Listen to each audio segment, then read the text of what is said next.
علی امین گنڈاپور مستعفی ہو چکے تھے اور انہوں نے ایک دفعہ نہیں 3 دفعہ استعفیٰ دیا۔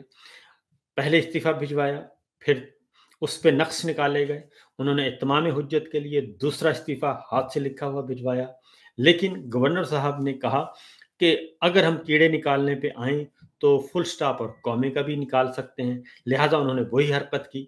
اور جو خبریں پہلے سے آ رہی تھیں انہوں نے وہی کام کیا اور دستخطوں پہ اعتراض کر دیا۔ اور جب دستخطوں پہ اعتراض کیا رات 2 بجے تو علی امین گنڈاپور نے اسی وقت فی الفور اسی ٹویٹ کے جواب میں پھر جواب دے دیا، لیکن گورنر صاحب کو کوئی بھی احساس نہ ہوا۔ اس کے بعد اگلا دن یہ ہوا کہ جب اسپیکر نے اناؤنس کر رکھا تھا، ان کا خیال تھا کہ ہم مزید اس کو خراب کریں گے اور 2 دن اور لگائیں گے، لیکن مسئلہ یہی ہوا کہ ان 2 دنوں کے بجائے اسپیکر نے کل پرسوں الیکشن کرا دیا اور معاملات ختم ہو گئے۔ جب الیکشن ہو گیا اس کے بعد گورنر صاحب نے اوتھ لینے سے انکار کر دیا اور پھر فلور آف دا ہاؤس علی امین گنڈاپور نے یہ بتایا کہ وہ مستعفی ہو چکے ہیں۔ پھر اگلے سی ایم کا الیکشن ہوتا ہے، اس میں علی امین گنڈاپور بطور ووٹر کے سہیل آفریدی کو نئے وزیر اعلیٰ کو ووٹ دیتے ہیں۔ یہ اتنے زیادہ شواہد تھے اور اگر پیپلز پارٹی میں ذرا بھر بھی احساس ہوتا کہ وہ ذوالفقار علی بھٹو صاحب کی جماعت ہے، محترمہ بے نظیر بھٹو کی لیگیسی لے کے چل رہی ہے، تو میرا خیال ہے وہ یہ حرکت نہ کرتی۔ لیکن چونکہ وہ بھی اس وقت وہی جعلی فارم 47 کی کشتی پر سوار ہیں اور ان کو بھی اندازہ ہے، اور اس ایونٹ میں اس معاملے میں سب کے سب بے نقاب ہوئے۔ معاملہ چلا جاتا ہے جی پشاور ہائی کورٹ میں، اور پشاور ہائی کورٹ میں کل اوتھ کا کہا جاتا ہے لیکن کل اوتھ نہیں ہوتا۔ کل ہی اس کا الیکشن ہوا، کل اوتھ کے لیے گئے، لیکن گورنر صاحب کو پشاور ہائی کورٹ نے گورنر صاحب سے جواب طلب کر لیا اور وہ بیسیکلی کل تنقید بھی ہوئی ہائی کورٹ پہ، لیکن chief justice Peshawar high court نے پھر بھی ان کو سیف پیسج دینے کی کوشش کی کہ آپ غلط کام کر رہے ہیں تو آپ خود ہی اپنے فیصلے پہ رجوع کر لیں، لیکن گورنر صاحب جو ہیں وہ پشاور سے اڑے اور کراچی پہنچ گئے اور انہوں نے کہا جی کہ میں تو مصروف ہوں، اور وہ سارے کا سارا پھر ملبہ وہ شو ہو گیا کہ گورنر صاحب اکیلے نہیں بلکہ پیپلز پارٹی اور ان کی لیڈرشپ اس سارے غیر آئینی اقدام میں اور اس سیاسی لڑائی میں ان کے ساتھ شامل ہے۔ اور پھر دوسرا جو چہرہ وہ تھا مولانا فضل الرحمان صاحب کا۔ مولانا فضل الرحمان صاحب کو جب موقع ملا، انہیں موقع ملا کہ وہ اپنے آپ کو ثابت کر سکیں کہ واقعی وہ اپوزیشن میں ہیں، لیکن وہ بھی ثابت نہیں کر سکے، اور جب بھی موقع ملا انہوں نے وہ جا کے بیٹھ گئے اقتدار کے ایوانوں میں، وہ 26ویں آئینی غیر آئینی ترمیم ہو تب بھی انہوں نے یہی کیا۔ اور میں ابھی بھی کہتا ہوں کہ اگر مولانا فضل الرحمان صاحب اپنے ووٹ نہ دیتے اور وہ کھڑے ہو جاتے تو غیر آئینی ترمیم منظور نہیں ہو سکتی تھی، سوال ہی پیدا نہیں ہوتا تھا کہ منظور ہو جائے، ان کے پاس نمبرز پورے نہیں تھے، تو یہ نمبرز مولانا فضل الرحمان صاحب نے پورے کر کے دیے۔ اور دوسرا یہ کہ نہ صرف پورے کر کے دیے بلکہ یہ جتنا بھی اس وقت بحران آپ دیکھ رہے ہیں، کرائسس جو ہے، عدالتی بحران، سیاسی بحران، 26ویں غیر آئینی ترمیم نے وہ سارے کا سارا اس بحران کو جو ہے وہ ٹرپل کر دیا، ڈبل ٹرپل بلکہ کئی گنا اس کو بڑھا دیا، اور یہ جو شدت آئی ہے، اور 26ویں غیر آئینی ترمیم کے بعد یہ ساری جعلی رجیم اور خاص طور پہ جنرل صاحب کو مضبوط کرنے میں یہ سارے کا سارا جو عدلیہ کو بلڈوز کیا ہے اس میں مولانا فضل الرحمان صاحب کا بنیادی کردار ہے۔ اگر وہ 26ویں غیر آئینی ترمیم کو ووٹ نہ دیتے اور وہ اپنے گھر سے اس رات نہ نکلتے تو ان کو کوئی زبردستی نکال نہیں سکتا تھا، بلکہ وہ گئے اور جا کے ووٹ بھی دیا اور سپورٹ بھی کیا، اور یحییٰ آفریدی ہوں، جسٹس ڈوگر ہوں یا دیگر جو جتنے بھی پی سی او ججز انڈکٹ ہوئے ہیں وہ مولانا صاحب کی اس حرکت کی وجہ سے ہوئے ہیں۔ لہٰذا اب بھی ان کو یہ موقع ملا تھا کیونکہ ان کی بہت بڑی ڈیمانڈ تھی کہ علی امین گنڈاپور جو ہیں اس کی وجہ سے پی ٹی آئی اور مولانا فضل الرحمان صاحب قریب نہیں آ رہے، حالانکہ عمران خان صاحب کی واضح डायरेक्शंस थी कि आप मौलाना साहब के साथ जो है वो रखें और उनको शामिल करें और मिलकर ये डेमोक्रेसी के लिए और रूल ऑफ लॉ के लिए करें। तो इमरान खान ने अपनी पॉलिसी बदल ली थी, लेकिन उसका कोई रिस्पॉन्स अभी तक पॉजिटिव मौलाना साहब ने नहीं दिया और हर जगह उन्होंने साबित किया कि वो इक़्तिदार के ऐवानों के साथ जुड़े हुए हैं और ख़ास तौर पे नून लीग के इत्तेहादी हैं। ज़रा पीछे चले जाएं, मौलाना फजलुर रहमान साहब जब धरना लेके आ रहे थे, उस वक्त भी मौलाना साहब सहूलतकार के तौर पे सामने आए। जब इमरान खान साहब के ज़माने में वो धरना लेके आए और नवाज शरीफ साहब के प्लेटलेट्स गिराए गए थे जो, और उनको बाहर भेजना मकसूद था, तो उस वक्त भी मौलाना फजलुर रहमान साहब ने जनरल बाजवा और जनरल फैज़ के और नवाज शरीफ साहब के को कंधा दिया था और वो धरना लेके निकले, लेकिन लाहौर में पहुंचे। हालांकि लाहौर में नवाज शरीफ साहब ने मौलाना से मिलने से इनकार कर दिया था और वो फिर धरना लेके इस्लामाबाद आ गए और इस्लामाबाद में आके उन्होंने तकरीरें की, लेकिन इस दौरान उस धरने की आड़ में नवाज शरीफ अपना काम कर चुके थे, मरीम साहब अपना काम कर चुकी और नवाज शरीफ साहब जो है वो जेल से हस्पताल और हस्पताल से पहुंचे जाती उम्रा और जाती उम्रा से चले गए कतर के शाही तैयारे पे बैठ के लंदन। वो उन्होंने अपना काम कर दिया। तो मौलाना फजलुर रहमान साहब उस धरने में भी सहूलतकार के तौर पे सामने आए और उनकी सारी का सारा धरना वो बेसिकली सहूलतकारी साबित हुआ नवाज शरीफ साहब के लिए, दबाव बढ़ाने के लिए नवाज शरीफ साहब के हक में। तो अब भी ये जो अब हुआ, अब भी सबसे पहले गवर्नर खैबर पख्तूनख्वा ये जो अली अमीन गंडापुर ने जब इस्तीफ़ा दिया, तो अली अमीन गंडापुर का इस्तीफ़े पे तो मौलाना साहब को खुश होना चाहिए था कि क्योंकि वो तो ये चाहते थे कि अली अमीन गंडापुर चूँकि हरा के मौलाना साहब को पहुँचे हैं। अली अमीन गंडापुर ने मौलाना फजलुर रहमान साहब को भी हराया हुआ है, फैसल करीम कुंडी को भी हराया हुआ है और उनके छोटे भाई फैसल अमीन जो हैं, उन्होंने भी, वो डेरा इस्माइल खान की ही सीटें हैं दोनों, और फैसल करीम कुंडी साहब का ताल्लुक भी डेरा इस्माइल खान से है और मौलाना फजलुर रहमान साहब भी डेरा इस्माइल खान से हैं और जनाब गंडापुर भी। तो ये तीनों रहनुमा डेरा इस्माइल खान से हैं और अब वहाँ से छोटी सीट सूबाई बड़ी सीट पे फैसल अमीन जीते हैं, सूबाई सीट पे गंडापुर जीते हैं। तो ये ऑलरेडी मौजूद है चीज़। तो इसलिए मौलाना साहब को तो खुश होना चाहिए था कि ये अच्छा मौका है और वो असूली तौर पे खड़े हो जाते, लेकिन उसमें भरपूर कोशिश की मौलाना फजलुर रहमान साहब ने कि जनाब किसी भी तरीके से बंदे शंदे तोड़कर हवाले किए जाएं। पीपल्स पार्टी की भी यही ख्वाहिश थी और नून लीग की भी यही ख्वाहिश थी और ये आपस में यहाँ तक के इतने खुदगर्ज हैं तीनों जमातें कि तीनों ने अपना अपना उम्मीदवार के कागजात जमा करवाए। अगर अली अमीन गंडापुर का इस्तीफ़ा अगर इनका मौक़िफ़ था कि अली अमीन गंडापुर मुस्ताफ़ी नहीं हुए और गवर्नर ने इस्तीफ़ा मंजूर नहीं किया, तो फिर जब स्पीकर ने कागज़ात मांगे थे, कागज़ात नामज़दगी मांगे वज़ीर आला के इलेक्शन के लिए, तो इन्हें तो चाहिए था कि उस प्रोसेस का बाइकआउट कर देते, अपने उम्मीदवार स्पीकर के पास ना पेश करते। लेकिन पीपल्स पार्टी ने भी सोहेल अफरीदी के मुकाबले में अपना उम्मीदवार दिया, नून लीग ने भी दिया और मौलाना साहब ने भी दिया। तीनों पार्टियों ने अपने अपने उम्मीदवार दिए, स्पीकर सेक्रेटेरिएट में जमा करवाए। सिर्फ एएनपी थी जिसने जमा नहीं करवाए और वो खड़ी हो गई आइन और कानून के साथ, पीटीआई के साथ नहीं, आइन और कानून के साथ खड़ी हो गई और उन्होंने कहा कि नहीं, हम जमहूरियत को सपोर्ट करते हैं और उनका इस्तीफा मंजूर हो चुका है और बाकी तीनों जमातों ने बिल्कुल एक दूसरा रास्ता इख्तियार किया। तो जब आप कागजात नामजदगी भी आपके उम्मीदवारों ने जमा करवा दिए, इसका मतलब है आप तस्लीम कर चुके हैं कि अली अमीन गंडापुर मुस्ताफ़ी हो चुके हैं और सोहेल अफरीदी नए वज़ीर आला का इलेक्शन ज़रूरी है, इसलिए आपने भी अपने अपने उम्मीदवार दिए। और फिर तीनों पार्टियों ने इसलिए उम्मीदवार दिए कि इनका ख्याल था कि मिलिट्री एस्टेब्लिशमेंट इनके लिए बंदे उठाएगी और बंदे उठाकर ले जाएगी कोर कमांडर हाउस और सेक्टर कमांडर और सेफ हाउस और फिर हम डील करेंगे। ये तीनों ललचाई हुई नज़रों से देख रहे थे। तीनों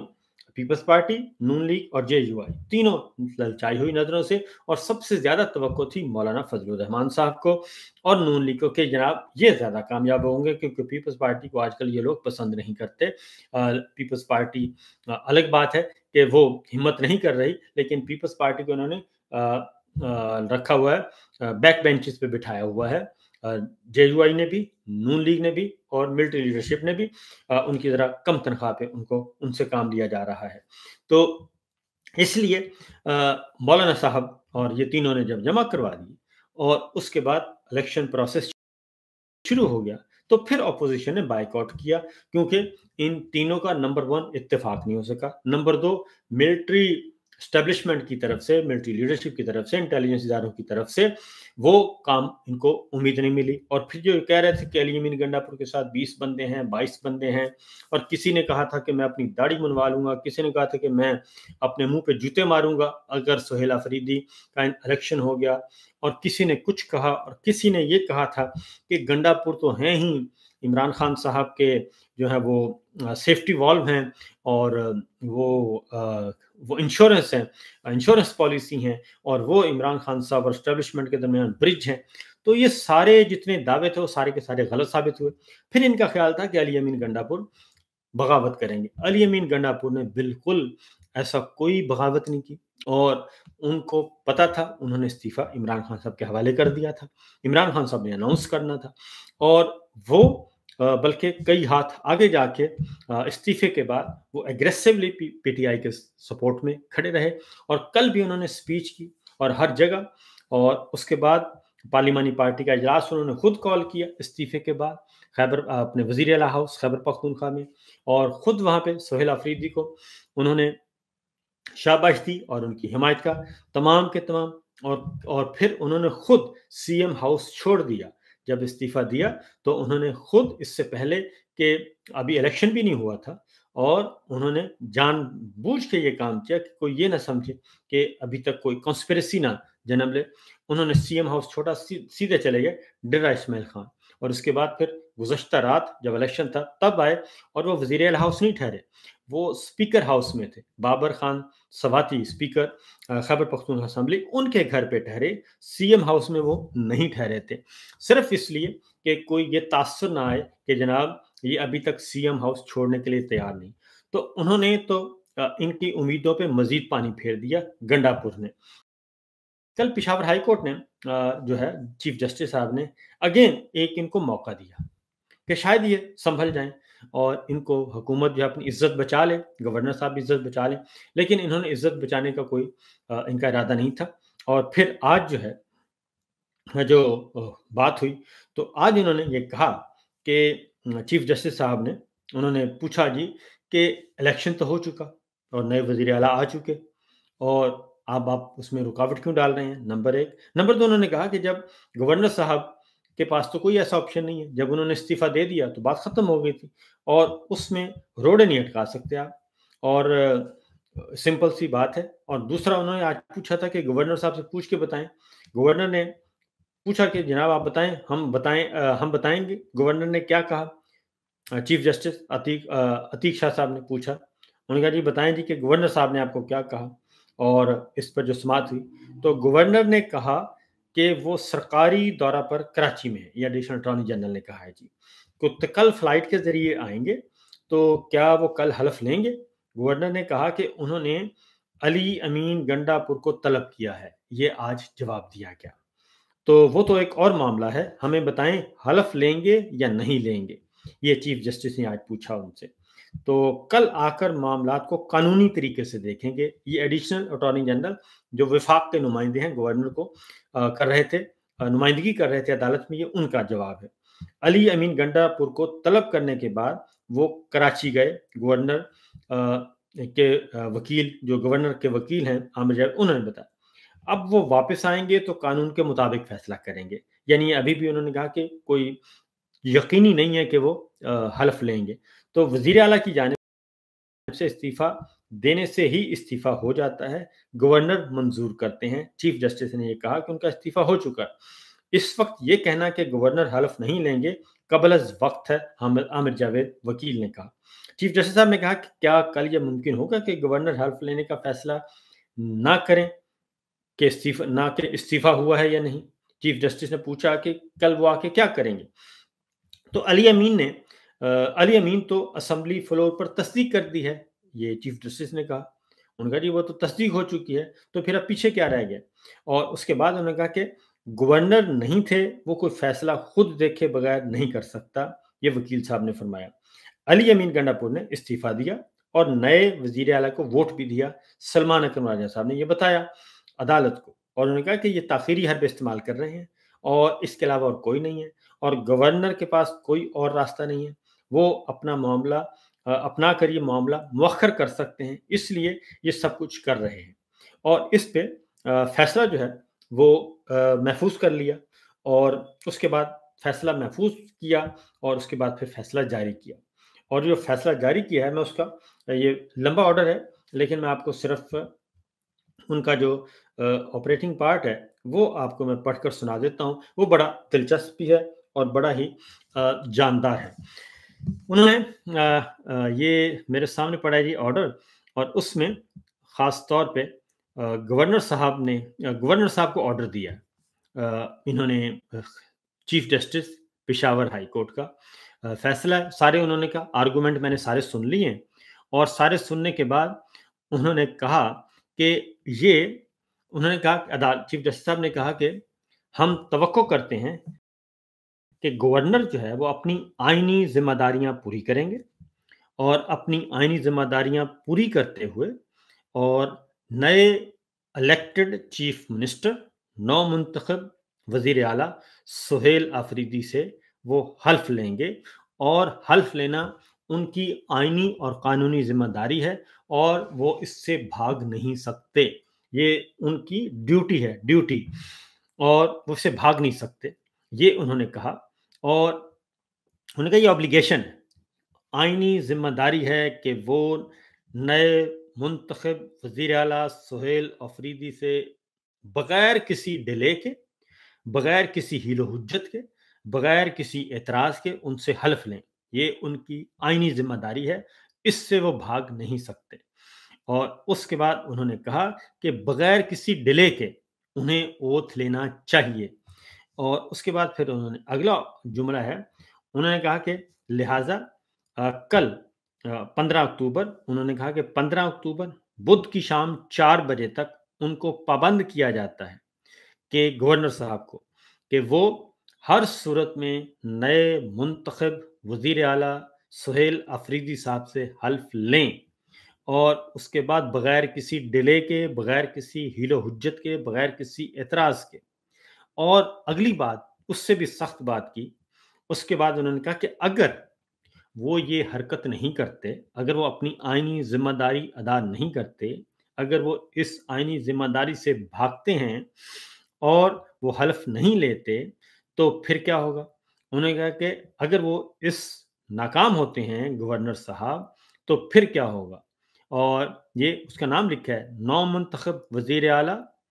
chief minister mister Sohail Khan Afridi, 4 बजे बुध 15 अक्टूबर। और आगे फिर जाके अगली बात है, उन्होंने कहा कि अगर वो ये काम नहीं करते, तो फिर उन्होंने कहा कि आर्टिकल 255 सब आर्टिकल 2 के तहत इस्लामिक रिपब्लिक ऑफ पाकिस्तान 1977 का आइन जो है वो, उसके बाद उन्होंने कहा कि आए S.M. Atiq Shah, Chief Justice of the Peshawar High Court, hereby nominate Mr. Babar Salim Sawati, the Speaker of the Provincial Assembly of Khyber Pakhtunkhwa, to administer the oath of office of the newly elected Chief Minister on the same date, 15 अक्टूबर 2025 बुध। और उन्होंने कहा कि अगर governor साहब नहीं देते, तो मैं बतौर chief justice of Peshawar high court,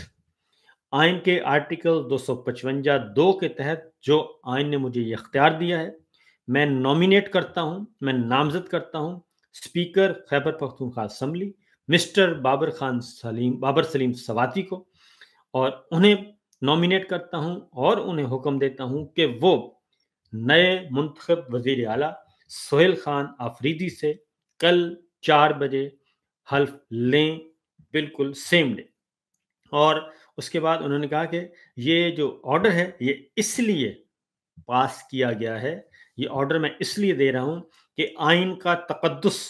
بحال رہے، آئین کا تقدس بحال رہے، اور گورنمنٹ کا جو تسلسل ہے خیبر پختونخوا کا وہ جاری رہنا چاہیے ہر صورت میں۔ یہ ایک آئینی ذمہ داری ہے اور صوبے کو بغیر حکومت کے نہیں چھوڑا جا سکتا۔ جس پہ اب آتے ہیں ذرا عمران خان صاحب نے اسی سے ریلیٹڈ، باقی باتیں تو اور بہت ہیں، لیکن اسی الیکشن سے ریلیٹڈ عمران خان صاحب نے ایک تو پوری خیبر پختونخوا اسمبلی کو مبارکباد دی ہے، اپنے اراکین کو، پارٹی کو، سہیل آفریدی صاحب کو اور گنڈا پور صاحب کو، سب کو، پوری لیڈرشپ کو، کہ یہ بہت اچھے طریقے سے ہم نے یہ الیکشن جیت لیا، تمام پارٹی متحد رہی، اور اس پہ وہ بہت زیادہ خوش تھے کہ یہ جو ٹرانزیکشن ہے یہ بہت ہی اچھے طریقے سے ہو گئی ہے، انتقال اقتدار اور انتقال چیف منسٹری، اس پہ وہ بہت زیادہ مطمئن اور خوش تھے۔ اس کے بعد عمران خان صاحب نے جو باتیں کی ہیں، خاص طور پہ فوج کے لیے ایک بہت بڑا پیغام ہے، اور فوج کے لیے پیغام کیا دیا ہے ذرا سنیے بیرسٹر سیف کی زبانی کے حوالے سے۔ خاص طور پر انہوں نے یہ ذکر کیا کہ دہشت گردی کسی صورت میں قابل قبول نہیں ہے، لیکن اگر دہشت گردی کے خاتمے کے لیے فوجی آپریشن، ملٹری ایکشن کی ضرورت پڑتی بھی ہے تو وہ بنیادی طور پر ایک پولیٹیکل اسٹریٹجی کا حصہ ہونا چاہیے۔ یعنی بنیادی جو میسج ہے، جو پلان ہے، جو منصوبہ ہے دہشت گردی کے خاتمے کا، وہ سیاسی ہونا چاہیے، جس میں سیاسی لوگوں کو انگیج ہونا چاہیے، سیاسی لوگوں کو لیڈ لینی چاہیے، اور انہی کو فور فرنٹ پر آ کر اس مسئلے کا حل نکالنا چاہیے۔ جہاں تک تعلق ہے سیاست دانوں کا، انہوں نے خاص طور پر ان کی اپنی ذات کا انہوں نے کہا کہ میں پاکستان کی فوج کے ساتھ بالکل وفادار ہوں، پاکستان کی فوج کو پسند کرتا ہوں، یہ پاکستان کی فوج ہے۔ بلکہ انہوں نے کہا کہ میری تو فیملی کے بہت سارے لوگ پاکستان کی فوج میں ہیں، میری دشمنی فوج کے ساتھ نہیں ہے۔ ہاں البتہ جہاں تک ایک سیاسی پوزیشن کا تعلق ہے تو یقیناً مجھے یہ حق ہے پاکستانی شہری کی طرح اور پاکستان کی عوام کے، کروڑوں عوام کے ایک نمائندے اور ایک رہنما کی حیثیت سے میرا یہ حق ہے کہ میں کسی بھی ایسی پالیسی پر تنقید ضرور کروں جو میرے خیال میں پاکستان کی سالمیت، تحفظ یا جمہوریت کے خلاف ہو، اور جس کا نقصان ہو رہا ہو ان تینوں چیزوں کو۔ تو وہ ان کا یہ کہنا تھا کہ کسی، اور انہوں نے واضح طور پہ کہا، اور خاص طور پہ جب ان کو پتہ چلا کہ اتنی زیادہ شہادتیں ہوئی ہیں اور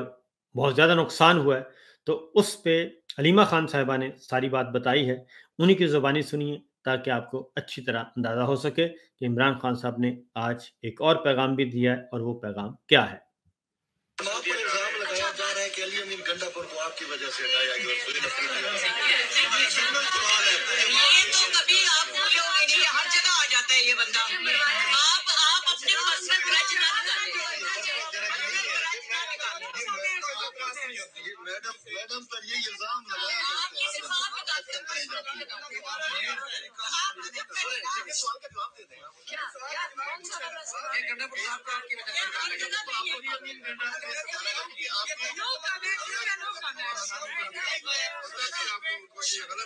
خاموش ہے میڈم کو جواب دیں۔ ایک سیکنڈ میری بات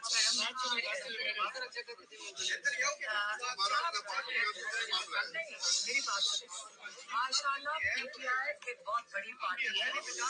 بہت بڑی پارٹی ہے، اور پورے پاکستان میں اس کی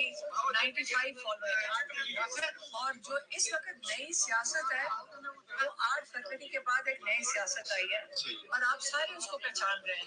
اور وہ ہے عوام، اور عوام کا جو فیصلہ ہوتا ہے اس کے اندر اچھی اور جو چیز ہوتی ہے وہ عوام کا فیصلہ ہے۔ اور یہ آپ کو بھی پتا ہے کہ عمران خان جیل کے اندر ہے، لیکن جب ایک انہوں نے خاص کہا تھا، اور میں آپ کو بتا دیتی ہوں کہ عمران خان جس طرح ان کی سوچ ہے آپ اس کو پہچانے۔ 10 دفعہ عمران خان نے ایک چیز ہمیں کہہ کے بھیجی تھی، آپ یاد کریں کیا کہا تھا؟ افغانستان سے بات چیت کریں آپریشن ڈائیلاگ کے ذریعے۔ تو عمران خان کی جو اتنا بڑا لیڈر ہے نا، اس کو آپ ٹریویلائز نہ کریں، وہ بہت بڑا لیڈر دنیا میں مانا جاتا ہے، آپ کو شاید نہ پتا ہو لیکن ساری دنیا میں جس نے آپ لوگوں کی دنیا میں انٹرنیشنل ریلیشنز میں عزت بنائی تھی، وہ عمران خان تھا کہ نہیں تھا؟ اس پہ کسی کو شک ہے؟ شک نہیں ہے نا؟ تو پھر پہچانیں اور عزت کریں اتنے بڑے لیڈر کی۔ اس نے 12 کہا تھا کہ آپ یہ آپریشن رکوائیں 10 دفعہ تو ہم پیغام یہ لے کر آئے کہ آپریشن رکنا چاہیے اور بات چیت کرنی چاہیے، اور ابھی بھی وہی کہہ رہے ہیں۔ اور بات چیت اس لیے ضروری ہے، اور اس دن ان کو جب پتا چلا تھا ایک کرنل، ایک شاید میجر اور پتہ نہیں 11 لوگ شہید ہوئے، وہ اس طرح کھڑے ہو گئے تھے اس وقت جیل کے اندر، کوئی وٹنس ہے، سیدھا کھڑے ہو گئے تھے۔ انہوں نے کہا جو اب حالات جا رہے ہیں، اب ان کی جو شکل میں جو تھی نا ایکسپریشن، جو جیل میں لوگ ہیں ان سے پوچھیں کہ ان لوگوں کی جو پریشانی تھی وہ اس شکل سے یہ لگ رہا تھا کہ اب وہاں حالات چلے گئے ہیں جہاں سے اب ہم اس کو واپس کیسے کریں گے۔ یاد رکھیں 2004 تھا جب آپریشن شروع کیا افغانستان کے اندر، ہمارے لوگ کتنے شہید ہوئے تھے اس وقت؟ پاکستانی 80,000 لوگ سویلین شہید ہوئے تھے اس کے بعد۔ نہیں، یا صرف ڈرونز میں، بام بلاسٹ میں، ریونج، پھر ایکشن اور ری ایکشن آئے گا۔ تو جب عمران خان اتنی بڑی ڈیسیژن لیتے ہیں کہ ان کو پتہ ہے کہ یہ مجبور ہو گئے، عمران خان نے اس وقت میڈیا کے ساتھ بات کی، اور آپ کی میڈیا باہر نکلی نہیں، ان کو اجازت نہیں ملی تھی باہر آنے کی۔ اتنی بڑی خبر اگر تھی، عمران خان کا پورا پیغام میڈیا باہر لا سکی تھی؟ نہیں لا سکی تھی۔ وہ اندر ان کو پولیس نے روک دیا تھا، باہر نہیں جا سکتے، ٹھیک ہے۔ اور ان کو عمران خان نے میڈیا کو یہ کہا تھا کہ دیکھو بات چیت کے بغیر یہ نہیں ہوگا، میں 1.5 سال سے کہہ رہا ہوں۔ اور یہ اس وقت انہوں نے کے پی کی حکومت کو ٹریپ کر لیا، یہ ان کے الفاظ تھے کہ جب وہ میڈیا سے بات کرتے ہم سن رہے تھے، میں اس کو دہرا رہی ہوں کہ انہوں نے کے پی کے اندر ٹریپ کر لیا، اور یہ پی ٹی آئی کے خلاف یہ ایک قسم کی ڈبل سازش ہے۔ اور اس لیے ان کو اس وقت انہوں نے یہ تب فیصلہ کیا اور انہوں نے یہ میڈیا کو یہ چیز بتائی ہے۔ یاد رکھیں پاکستان کے ایشوز بہت بڑے ہیں، آپ یہ ان پہ فوکس کریں، آپ بڑی جرنلزم کریں، آپ پاکستان کی فکر کریں، پاکستان کو ہمیں جوڑ کے رکھنے کی فکر کرنی چاہیے اور اس کو بچانے کی فکر کرنی چاہیے۔ اس وقت حالات بہت سیریس ہو رہے ہیں، مل کے کریں گے، ہم کیوں نہیں ہو سکتا، انشاءاللہ سارے ہمت کریں گے۔ تو یہ صورتحال ہے، اور انہوں نے واضح طور پر کہا ہے جناب کہ فوج بھی میری ہے اور پاکستان بھی میرا ہے، عوام بھی میرے ہیں اور شہید بھی ہمارے ہیں۔ اور